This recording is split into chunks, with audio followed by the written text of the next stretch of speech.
ICU-da sida maaragtay saarada qaliinka qaybaha kala duwan iyo bukaanada jiifaba marka waa runtii waa shaqo aad u wacan oo runtii dadaal badan ah ayay muujiyeen waxaan maanta booqasho ku nimid anagoo ah guddiga adeega bulshada ee aqalka sare ayaan booqasho waxaan ku nimid cisbitaalka xoogga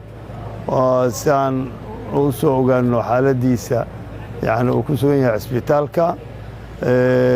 runtiina waxaa aad noo soo dhoweeyey mas-uuliyiinta hoggaanka caafimaadka gudoomiye maxaa la yidhaahdaa agaasimaha cisbitaalka iyo mas-uuliyiinta kale ee qaabilsan arrimaha caafimaadka ee maaragtay cisbitaalka iyo dhakhaatiirta meesha ka howlgasha marka si fiican noo soo dhoweeyeen oo weliba warbixin waafiyan ay naga siiyeen naguna aan helnay fursad aan ku soo booqanno qaybaha kala duwan sida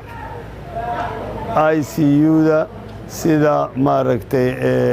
saarada qaliinka qaybaha kala duwan iyo bukaanada jiifaba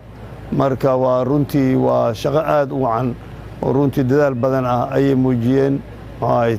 tiimka iyo mas-uuliyiinta iyo maamulka cisbitaalka xoogga waa runtii aad iyo aad oo weliba yani baahi badanna ay jirto weli oo u badan dhinaca arrimaha yani ku wajahan wax u qabashada bukaanada ah sida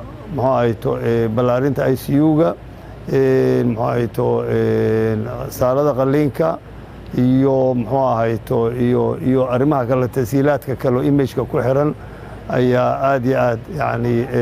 runtii ay u soo sheegeen baahida loo qabo imageka marka le CT scanka iyo waxyaabaha la halmaalo waaye marka runtii waa dadaal weyn ayaa ka muuqday weliba iyo daryeel oo dhaawicii yani hadda la keenay bukaanada kale oo ciidamada oo la keeno oo jiifa marka aad iyo aadan rabaa hambalihii bogaadin aan u diro mas-uuliyiinta cisbitaalka xoogga dadaalka gaarka ay sameeyeen iyo daryeelka ay u sameeyeen bukaanada ilaa hadda yimid waxaan rajaynaa insha allah annaga haddaan nahay guddiga adeega bulshada wixii nooga aadan oo weli wax u qabasho ah daryeelka dhaawacaas inaan ka qaadanno qaybta nooga aadan hadduu al yidhaahdo insha allahu tacaala waxaan rajaynaynaa dhowaan insha allahu tacaala wixii oo anaga nooga aadan inaan doorkeenaan qaadanno